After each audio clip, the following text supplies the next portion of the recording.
আসসালামু আলাইকুম বন্ধুরা। আসছে ভ্যালেন্টাইন্স ডের দিন। প্রিয় মানুষটার সাথে যদি এরকম লাভ শেপের একটি কেক দিয়ে সেলিব্রেশন করা যায় তাহলে কেমন হয় বলুন তো? খুবই রোমান্টিক, তাই না? তাই আজ আমি আপনাদের সাথে শেয়ার করব এরকম সুন্দর একটি লাভ শেপ কেক বানানোর A to Z রেসিপি। তো চলুন ভিডিওটি শুরু করা যাক। প্রথমে আমি শুকনো উপকরণগুলো চেলে নিব। তার জন্য নিয়ে নিচ্ছি হাফ কাপ আর 1/4 কাপ ময়দা, 1.5 টেবিল চামচ কর্নফ্লাওয়ার, 1 চা চামচ বেকিং পাউডার নিয়ে এগুলোকে খুব ভালোভাবে চেলে নিতে হবে যাতে কোনো দানাদার অংশ না থাকে। চালা হয়ে গিয়েছে। এবার শুকনো উপকরণগুলোকে একটা সাইডে রেখে অন্য একটা বাটিতে নিয়ে নিচ্ছি 3টা ডিম। এবার ডিমের কুসুমগুলোকে তুলে নিচ্ছি। কুসুমগুলোকে খুব সাবধানে তুলে নিতে হবে যাতে ভেঙে না যায়। এবার ডিমের সাদা অংশটাকে 1 থেকে 2 মিনিট বিট করে নিব, একটু ফেনা বের হয়ে আসা পর্যন্ত। এরপর এখানে দিয়ে দিচ্ছি হাফ কাপ আর 1/4 কাপ চিনি। এরপর এটাকে খুব ভালোভাবে বিট করে নিতে হবে যতক্ষণ না চিনিটা গলে যায় আর ডিমের ফোমটাও খুব সুন্দরভাবে তৈরি হয়ে যায়। বিটারটাকে একটু থেমে থেমে বিট করবে, নিতে বিটারটা গরম হয়ে যাবে না। আমার ডিমের ফোমটা একদম পারফেক্টলি তৈরি হয়ে গিয়েছে। আমার ডিমের ফোমটা তৈরি হতে সময় লেগেছে 8 থেকে 9 মিনিট। আপনাদের এর থেকে বেশিও লাগতে পারে, আবার এর থেকে কমও লাগতে পারে। এরপর এখানে দিয়ে দিচ্ছি ডিমের কুসুমগুলি, 1 চা চামচ ভ্যানিলা এসেন্স, 2 টেবিল চামচ রান্নার তেল দিয়ে 10 সেকেন্ড বিট করে নিব। মানে বাটিটাকে শুধু একবার ঘুরিয়ে নিলেই হবে, বেশি বিট করতে যাবেন না, এতে ডিমের ফোমটা নষ্ট হয়ে যাবে। এরপর আমি অল্প অল্প করে শুকনো উপকরণটা ডিমের ফোমের সাথে মিশিয়ে নিচ্ছি। আমি 2 থেকে 3 বারে মিশিয়ে নিব। ভিডিওটা আমি ফাস্ট করে দিয়েছি তাই মনে হচ্ছে খুবই তাড়াতাড়ি মিশিয়ে নিচ্ছি, কিন্তু আমি খুবই আলতো হাতে মিশিয়ে নিয়েছি।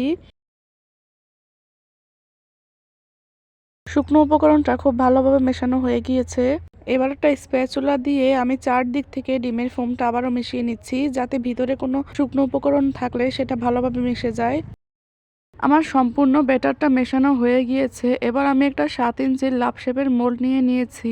মোল্ডের মধ্যে পুরোটা ব্যাটার ঢেলে দিচ্ছি। মোল্ডের নিচে আগে থেকে আমি সামান্য তেল ব্রাশ করে একটা কাগজ বিছিয়ে দিয়েছিলাম। সমস্ত ব্যাটারটা ঢেলে দেওয়ার পর আমি একটু ড্যাব ড্যাব করে নিচ্ছি যাতে ভিতরে কোনো বাতাস ঢুকে না থাকে।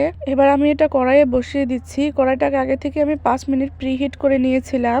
এবার আমি ঢেকে রেখে দিব 35 থেকে 40 মিনিট মতো। 35 মিনিট পর আমি একটা টুথপিক দিয়ে কেকটা চেক করে নিচ্ছিলাম ভিতরটা হয়েছে কিনা। টুথপিকটা একদম পরিষ্কার এসেছে, তার মানে আমার কেকটা একদম পারফেক্টলি হয়ে গিয়েছে। এবার আমি এটা নামিয়ে ঠান্ডা করে নিব। ঠান্ডা হয়ে যাওয়ার পর আমি এটা মোল্ড আউট করে নিচ্ছি। তো দেখুন আমার কেকের নিচটা একটু পড়ে গিয়েছে, কারণ কেকটা বেক করার সময় আমি চুলার জালটাকে একটু হাই হিটে রেখেছিলাম। আপনারা লো টু মিডিয়াম আঁচে রেখে কেকটা বেক করে নেবেন। এবার আমি একটা প্যালেট নাইফের সাহায্যে পোড়া অংশটাকে কেটে নিচ্ছি। পোড়া অংশটা কেটে নেওয়ার পর আমি লাভের মাথার অংশটা একটু ভালোভাবে কেটে নিচ্ছি, কারণ আমরা যখন ক্রিম দিয়ে ফিনিশিং দিব তখন লাভটা ভালোভাবে বোঝা যাবে না, তাই। এবার আমি এটাকে স্লাইস করে নিচ্ছি। আমি 3টা স্লাইস করেছি, আপনারা চাইলে 2টাও করে নিতে পারেন। আমি 1 কাপ ক্রিম নিয়ে নিয়েছি। এবার ক্রিমটাকে খুব ভালোভাবে বিট করে নিতে হবে যতক্ষণ না ক্রিমটা একদম পারফেক্টলি তৈরি হয়ে যায়। তো দেখুন আমার ক্রিমটা একদম পারফেক্টলি তৈরি হয়ে গিয়েছে। আমার ক্রিমটা তৈরি হতে সময় লেগেছে 10 থেকে 12 মিনিটের মতো। আপনাদের এর থেকে বেশিও লাগতে পারে, আবার এর থেকে কমও লাগতে পারে। আমি একটা 8 ইঞ্চির বোর্ড নিয়ে নিয়েছি। বোর্ডের উপর আমি সামান্য ক্রিম লাগিয়ে দিয়ে একটা স্লাইস দিয়ে দিচ্ছি। স্লাইসটা দিয়ে উপর থেকে সুগার সিরাপ দিয়ে দিয়েছি। সুগার সিরাপ দেওয়ার পর আমি ক্রিম দিয়ে দিচ্ছি। আপনারা আপনাদের পরিমাণ অনুযায়ী ক্রিম দিয়ে দিবেন। ক্রিমটা খুব ভালোভাবে চারদিকে লাগিয়ে দেওয়ার পর আরেকটা স্লাইসও দিয়ে দিয়েছি। এবার আবারও সুগার সিরাপ দিয়ে আবারও ক্রিম লাগিয়ে দিচ্ছি। সুগার সিরাপের জন্য আমি 1/3 কাপ পানিতে 2 টেবিল চামচ চিনি মিশিয়ে নিয়েছি। আমার ক্রিমটা খুব ভালোভাবে লাগিয়ে নিয়েছি। এবার একদম লাস্টের যে স্লাইসটা ছিল ওই স্লাইসটা আমি উপরে দিয়ে দিয়েছি। উপর দিয়ে সামান্য পরিমাণ সুগার সিরাপ দিয়ে দিয়েছি। দেওয়ার পর অল্প পরিমাণে ক্রিম দিয়ে আমি ক্রাম কোটিং করে নিচ্ছি। উপর দিক দিয়ে আমি একটা প্যালেট নাইফ দিয়ে খুব ভালোভাবে ক্রিমটা লাগিয়ে দিচ্ছি।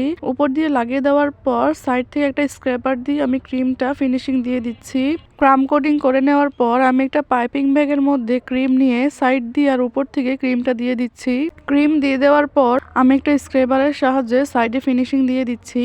স্ক্র্যাবার দিয়ে আমি যতবার ক্রিমটা টেনে নিচ্ছি ততবার অতিরিক্ত ক্রিমটা আমি স্ক্র্যাবার থেকে পরিষ্কার করে নিচ্ছি, এতে ফিনিশিংটা খুব সুন্দরভাবে হবে।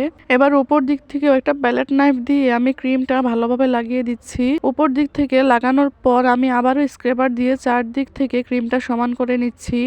এবার উপর দিক থেকে ক্রিমটা প্যালেট নাইফ দিয়ে একদম আলতো হাতে টেনে টেনে সমান করে নিচ্ছি, আর প্যালেট নাইফের অতিরিক্ত ক্রিমটাও স্ক্র্যাবার দিয়ে তুলে নিচ্ছি। তো দেখুন আমার কেকটা একদম পারফেক্টলি ফিনিশিং দেওয়া হয়ে গিয়েছে। এবার আমি একটা 1B নজেল দিয়ে প্রথম ছোট ছোট ফুল করে নিচ্ছি, এরপর আস্তে আস্তে বড় বড় ফুল করে নিচ্ছি। আপনারা দেখলেই বুঝতে পারবেন।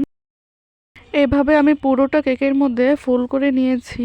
এবার ফুলগুলোর উপরে আমি একটু গোল্ডেন কালার সুগার বল দিয়ে দিচ্ছি। আপনাদের কাছে কেকটা কেমন লেগেছে অবশ্যই জানাবেন।